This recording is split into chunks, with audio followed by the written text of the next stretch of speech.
Hey guys, it's Matt McCrory here with Tim Stout and Associates Tri-Cities, and I'm here with Joey Dishman and Devereaux Rice with Evergreen Title.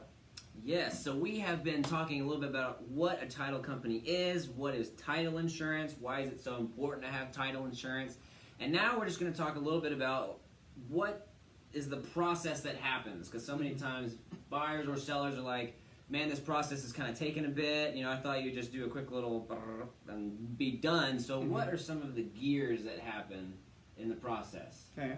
Well, let's take it from the step that you found a place or you've sold your property, so we have a purchase and sell agreement, what we call a contract. Normally, contract is sent to us. It's either sent by y'all as a realtor or if there's a lender involved. I'm going to make a divergence here between a cash transaction in which there's no lender and a where there's a lender or you're getting a mortgage for the property. The first steps are the same. We get a contract. First thing we do is we enter it in the system. We order what's called a title search. We have an abstractor go out, search the records within the county where the property is located. They go back a minimum of 40 years, and the intent there is to make sure there's no title issues with the property. In other words, that we can convey clear property. Once we get that search back, we do what's called a title examination.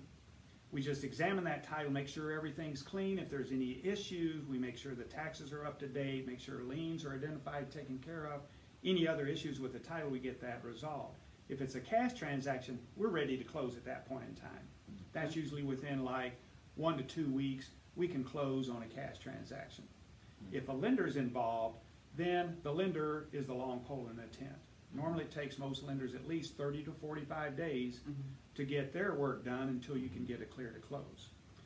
So it's like maybe 1 to 2 weeks if it's cash transaction, 30 to 45 days if it's a lender. Now if there's a lender involved, then we will work once we get it clear to close with the lender to come up with what's called the closing disclosure and settlement statement.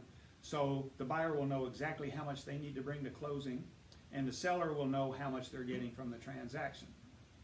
So once we have that clear to close from the lender, then we can normally close in a few days. There is one new requirement that everyone should be aware of, and that is there's a minimum of 3 days from the time you get what's called the closing disclosure from the lender till you can close.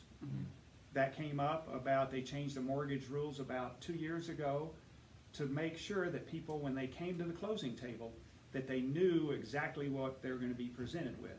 Because there for a while people come to the closing table, the interest rate had changed, the loan amount is different. This way you know exactly what's going to happen 3 days prior to closing, so you're ready. That's some good information on that. Yeah. So when everything's done, you got the clear to close. When the clients come, either buyer or seller, what do they need to bring with them? Well, if they're a buyer and you have money or funds needed for closing, then you'll need to bring a driver's license, usually some other form of identification. A lot of lenders now are very adamant they want to make sure that the right person is signing. Oh, yeah. So they have what's called 2 forms of ID requirement. And then you'll need to bring certified funds. Certified funds are either a wire or a cashier's check. We can take a personal check up to $1,000, but a lot of times people need more than that, so we'll need certified funds for closing. If it's a seller, only thing the seller needs to bring is themselves and their driver's license, and we're good to go. Okay. Now, does it vary from state to state, like Tennessee and Virginia? Tennessee and Virginia are different as night and day on a lot of the issues. The whole concept is the same, but just an example, there's one difference in that Tennessee has what's called spousal rights. So if you buy a property, you get married, your wife or husband is living in the property with you, even though the spouse is not on the deed, the spouse has to come to closing to make sure that they sign the deed. That's in Tennessee. Virginia's totally different.